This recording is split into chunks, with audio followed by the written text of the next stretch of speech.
할렐루야. 오늘도 수요 기도회에 참여한 여러분 환영하며 축복합니다. 오늘도 말씀 속의 기도의 제목을 찾아 말씀에 근거하여 간절히 부르짖어 기도할 때 하나님께서 들으시고 응답하시는 기도의 능력을 체험하는 시간이 되기를 주님의 이름으로 축원합니다. 오늘 우리에게 주시는 하나님 말씀은 사무엘하 13장 20절에서 39절까지 말씀인데요. 이 말씀으로 암논과 압살롬의 인연이라는 제목으로 함께 은혜를 나누고자 합니다. 오늘 본문은 암논이 다말을 강간한 사건에 이어지는 내용인데요. 다말은 암논에게 겁탈을 당하고 암논에게서 쫓겨나자 옷을 찢고 머리에 재를 뿌리고 울부짖으며 자기 오빠인 압살롬을 찾아갑니다. 그러나 압살롬은 그녀에게 이렇게 얘기합니다. 20절에 보면 그의 오라버니 압살롬이 그에게 이르되 내 오라버니 암논이 너와 함께 있었느냐? 그러나 그는 내 오라버니이니 누이야. 지금은 잠잠히 있고 이것으로 말미암아 근심하지 말라 하니라. 이에 다말이 그의 오라버니 압살롬의 집에 있어 처량하게 지내니라 그랬습니다. 의외로 압살롬은 이 사건을 담담하게 대하면서 이 다말에게 잠잠히 있으라, 근심하지 말라, 그러면서 애써 슬픔을 자제시킵니다. 딱히 위로하지 않습니다. 그리고 그녀를 절제시킨 거죠. 22절 말씀에도 압살롬은 암논에 대해 잘잘못을 언급하지 않았다라고 기록합니다. 22절에 압살롬은 암논이 그의 누이 다말을 욕되게 하였으므로 그를 미워하여 암논에 대하여 잘잘못을 압살롬이 말하지 아니하니라 그랬습니다. 마음에는 미워합니다만 일일이 말하지 않았습니다. 미워하지 않아서 이미 그를 용서해서 그랬을까요? 그렇지 않습니다. 압살롬은 마음으로 분명히 암논을 미워했고 분노했고 증오했습니다. 그러나 암논에게 찾아가서 따지거나 멱살잡이하거나 화풀이하지 않았습니다. 왜냐하면 그건 잠깐 화풀이는 되겠지만 정당한 처벌은 불가능하죠. 그가 범한 죄에 대하여 그만한 벌을 받아야 되겠는데 찾아가서 멱살잡이한다고 되는 것도 아니고요. 그를 고소한다고 해서 고소한다고 그 법이 그의 정당한 처벌을 할까요? 그렇지도 않을 것입니다. 심지어 아버지 다윗 역시도 이 문제에 대해서 별다른 조치를 취하지 않습니다. 21절에 다윗 왕이 이 모든 일을 듣고 심히 노하니라. 노하기만 했어요. 노하기만 했어요. 암논을 불러다가 야단을 치거나 처벌을 하거나 다말을 불러서 위로하거나 하는 아무런 조치도 취하지 않았습니다. 왜 그랬을까? 첫째는 자신도 이런 잘못을 이미 범했잖아요. 밧세바를 범했던 경력이 있기 때문에 이런 문제에 있어서는 자신도 야단칠 입장이 못 된다라고 아마 생각했을 거예요. 둘째는 헬라어 성경인 70인 성경에 보면 바로 이 구절 뒤에 생략된 내용이 있는데요. 어떤 내용이냐? 다윗이 그의 아들 암논의 일로 근심하지 않았다. 그가 맏아들이기 때문에 그를 사랑했기 때문이다. 이렇게 기록되어 있습니다. 결국 암논이 맏아들로서 다윗의 왕위를 이어받아야 할 아들이기 때문에 이 일을 크게 문제 삼고 싶어 하지 않았다는 얘기죠. 왕의 맏아들이니까, 왕이 아끼는 자녀니까 관대하게 법을 적용하고 왕이 관심도 없는 사람에게는 엄격하게 법을 적용한다면 여러분 누가 그 법을 신뢰할 수 있겠습니까? 이처럼 공적 처벌 기능이 약화되고 사법체계의 맏아들을 사랑하는 아버지의 사적 감정이 개입이 되니 그만 법의 공정성이 의심을 받게 되는 거죠. 압살롬이 그러한 법에 이 문제를 맡겨보았자 제대로 된 처벌은 불가능하다는 것을 이미 알았던 것이죠. 그래서 그때부터 압살롬은 사적인 복수를 조용히 준비하기 시작합니다. 사실 사적 복수에 기대는 사회가 되었다는 것은 공적 처벌 기능이 그 역할을 제대로 못하고 있다라는 의미가 되겠죠. 우리나라도 몇 년 전만 해도요, 법보다 주먹에 가까운 나라라고 얘기할 정도로 사실은 사법이 제 역할을 못하는 나라였습니다. 지금도 저 남미 같은 어떤 나라들에 가보면 대낮에 오토바이 타고 강도짓 하고 도둑질하고 뭐 그렇게 해도요 경찰이 손을 쓰지 못하는 그런 나라들이 굉장히 많다 하더라고요. 그렇게 사법체계가 제 역할을 못하던 우리나라가 오늘날 이렇게 세계가 부러워할 정도로 치안이 유지되고 안전한 나라가 되었고 또 법적인 정의가 실현되는 나라가 되었으니 얼마나 감사한지 모릅니다. 그럼에도 불구하고 오늘날에도 여전히 한계는 있죠. 경찰이나 검찰에 대해 국민들이 신뢰를 하지 못하고 있는 현실이 오늘 우리의 현실이기도 합니다. 다른 나라에 비하면 좀 더 좋을지 모르지만 그러나 여전히 갈 길이 멀다는 것이죠.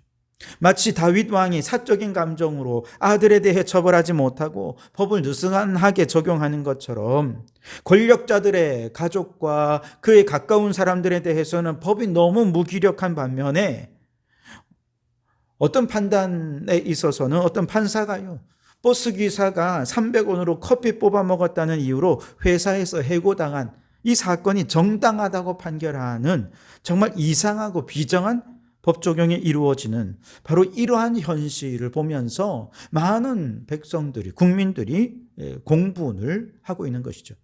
그래서 몇 년 전에 큰 인기를 끌었던 드라마 가운데 빈센조라는 드라마가 있습니다.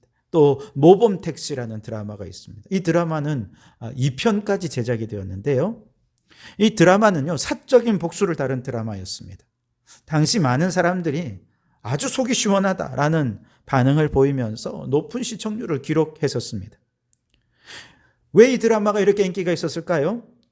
법을 통한 공적 처벌은요, 진정하게 온전한 처벌을 하지 못하기 때문에 사람들이 만족을 느끼지 못하는 거예요.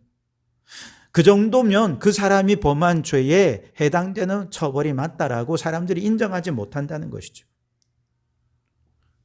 그런데 생각해 보면 법도 결국 사람이 만드는 거잖아요. 그러니 아무리 훌륭한 법이 있다 해도 모든 가해자의 범죄에 대해 적절한 처벌을 한다는 것은 불가능한 일입니다, 애초부터. 아울러 피해자의 마음을 온전히 만족하게 할 만한 판결을 내리는 것, 그 역시도 불가능하죠. 그래서 지금도 여전히 압살롬처럼 사적 처벌을 꿈꾸는 사람들이 있는 거죠. 그러나 여러분, 여기 가장 신뢰할 수 있는 법이 있습니다. 바로 하나님의 법인 말씀입니다.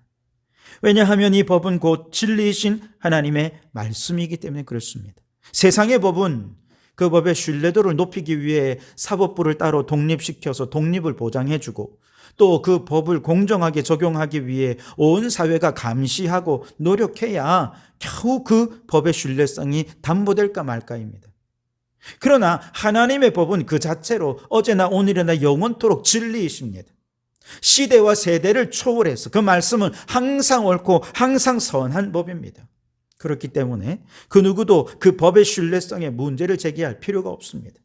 다만 어떻게 하면 진리이신 그 말씀을, 그 선한 말씀을 내 삶에 적용시켜 그 말씀대로 선하게 살아갈 수 있을까? 우리는 이것만 고민하면 되는 것이죠. 이스라엘 백성들이 430년 동안, 430년 동안 애굽에서 종노릇하는 동안 그들은 애굽의 법과 원칙을 따라 살아왔죠. 그 속에서 그들은 정말 고통과 좌절과 절망에 살아야 했습니다.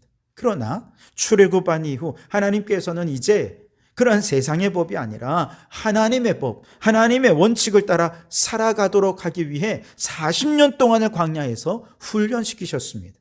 신명기 8장 3절 말씀에 사람이 떡으로만 사는 것이 아니라 여호와의 입에서 나오는 모든 말씀으로 살도록 하기 위해서 40년 동안 광야 생활을 훈련하는 시간으로 삼았다는 것이죠. 세상의 법은 시대에 따라 헌법을 개정해서 시대의 변화에 따라 법을 다르게 적용도 하고 해석도 하죠. 그러나 하나님의 법은 1.1획도 변할 수 없습니다. 다만 하나님의 법을 오늘 이 시대에, 오늘 우리의 삶에 어떻게 적용하는 것이 하나님의 뜻에 합당한 것인가? 우리의 고민의 포인트는 여기에 있는 것이죠. 세상의 법을 잘 지킨다고 복을 받느냐? 그렇지는 않습니다.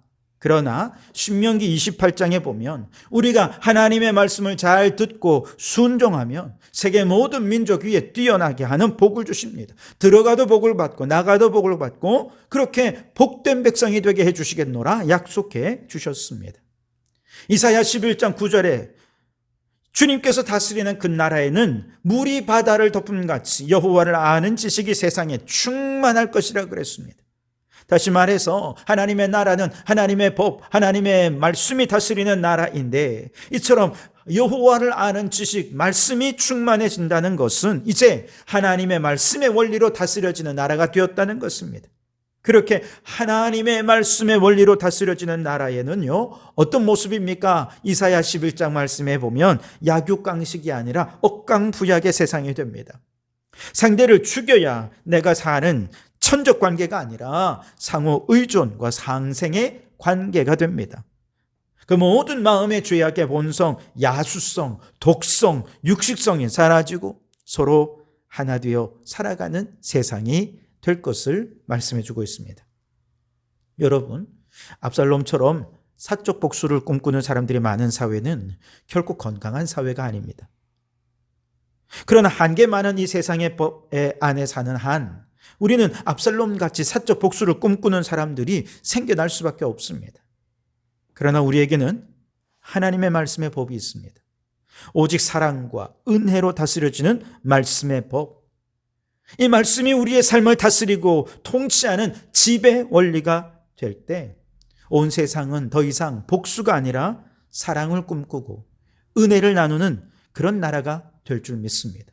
그러니 여러분, 먼저 주님을 믿고 우리의 마음에 하나님 나라를 이룬 성도들, 하나님의 말씀이 절대적인 진리요, 선이요, 올바른 공의의 길임을 깨닫고 하나님의 말씀의 법 아래서 철저히 순종하며 살아가는 하나님 나라 백성들이 되시기를 주님의 이름으로 축원합니다.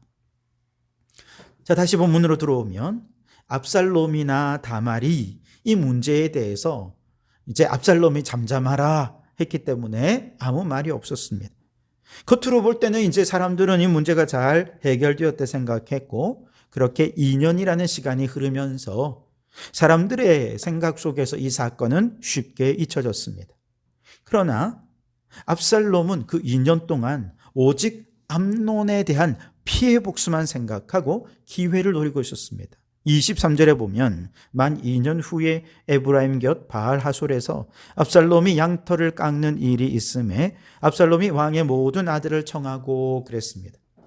자, 양털 깎는 행사, 이것은 마치 농사 짓는 사람들에게 추수 행사와 같이 목자들, 즉 유목민들에게 있어서는 1년에 한 번 아주 성대한 잔치가 벌어지는 날입니다.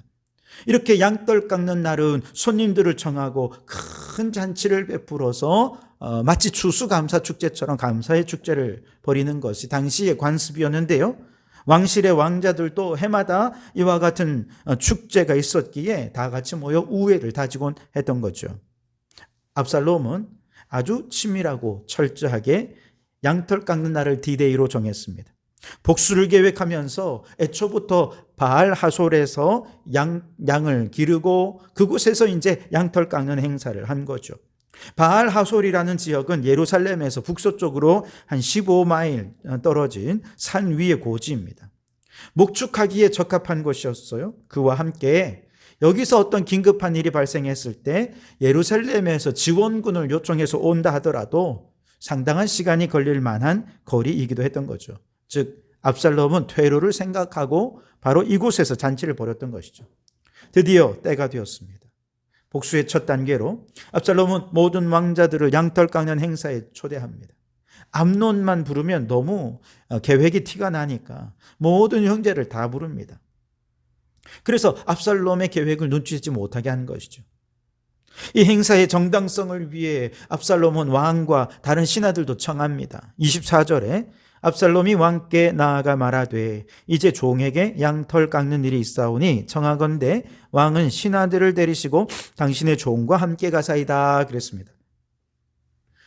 그래서 왕과 신하를 초청했지만 왕과 신하들이 예루살렘을 다 비우면 어떻게 되겠습니까? 이 국가 안보에 큰 위기가 찾아오는 것 아니겠습니까? 그러니 왕은 거절합니다. 사실 압살롬은 또 왕이 거절할 걸 알고 있었습니다. 그래서 왕이 거절하고 나니 좀 미안하잖아요. 이런 미안한 마음이 들 때 압살롬은 다윗에게 한 가지를 요청합니다. 26절 27절에 보면 압살롬이 이르되 그렇게 하지 아니하시려거든 청하건대 내 형 암논이 우리와 함께 가게 하옵소서. 왕이 그에게 이르되 그가 너와 함께 갈 것이 무엇이냐 하되 압살롬이 간청하되 왕이 암논과 왕의 모든 아들을 그와 함께 그에게 보내니라 그랬어요. 2년 전에 암논이 바로 다윗을 이용해서 다말이 자기 방으로 오게 만들었던 것과 똑같은 방식으로 압살롬이 다윗을 이용해서 암논이 자신의 행사에 초청될 수 있도록, 참여할 수 있도록 그렇게 다윗을 이용하고 있는 것이죠. 압살롬의 계획이 얼마나 치밀하고 주도 면밀한지 여러분 충분히 이해가 가지 않습니까? 결국 모든 형제들이 다 양털 깎는 행사에 참석했고 압살롬은 미리 짜놓은 계획대로 모두가 술을 마시고 흥에 겨워할 때 복수의 칼을 들어 암논을 죽이게 됩니다. 그러자 혼비백산한 다른 형제들은 노새를 타고 다 도망을 갔죠. 그리고 압살롬은 더 이상 이제 예루살렘에 남아있을 수 없기 때문에 어머니의 고향인 그술 땅으로 도망을 갑니다. 37절에 압살롬은 도망하여 그술왕 암미훌의 아들 달메에게로 갔고 다윗은 날마다 그의 아들로 말미암아 슬퍼하니라 그랬습니다. 자, 이처럼 왕자들이 죽고 또 압살롬이 도망갔다 하는 소식이 처음에 전해졌을 때는 모든 아들들이 다 죽은 줄 알았어요. 그래서 사람들이 옷을 찢고 땅에 드러누우며 크게 슬퍼했는데 알고 보니 암논만 죽었다는 것입니다.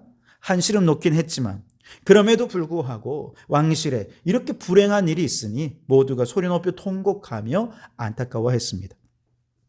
여기서 주목해야 될 한 가지는요, 2년이라는 기간입니다. 이 2년이라는 기간은 하나님께서 범죄한 암논에게는 회개할 기회를 주신 시간이었습니다. 반면에 압살롬에게는 이 2년 동안 암논을 용서할 수 있는 기회를 주셨어요. 암논은 자신의 죄를 회개할 기회가 2년이나 있었다는 거예요.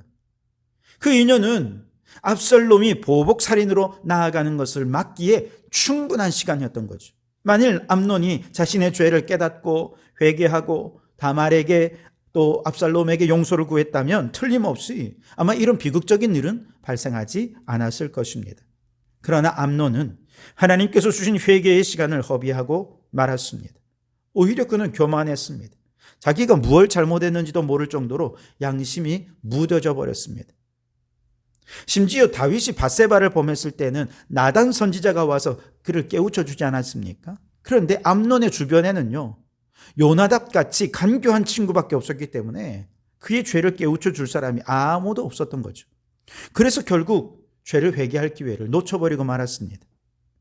다윗이라도 그걸 좀 깨우쳐 줬어야 됐는데 다윗조차도 얼렁뚱땅 넘어가게 되면서 회개할 수 있는 2년이라는 기회가, 시간이 다 허비되고 결국 압살롬의 보복으로 끝날 수밖에 없었던 것이죠.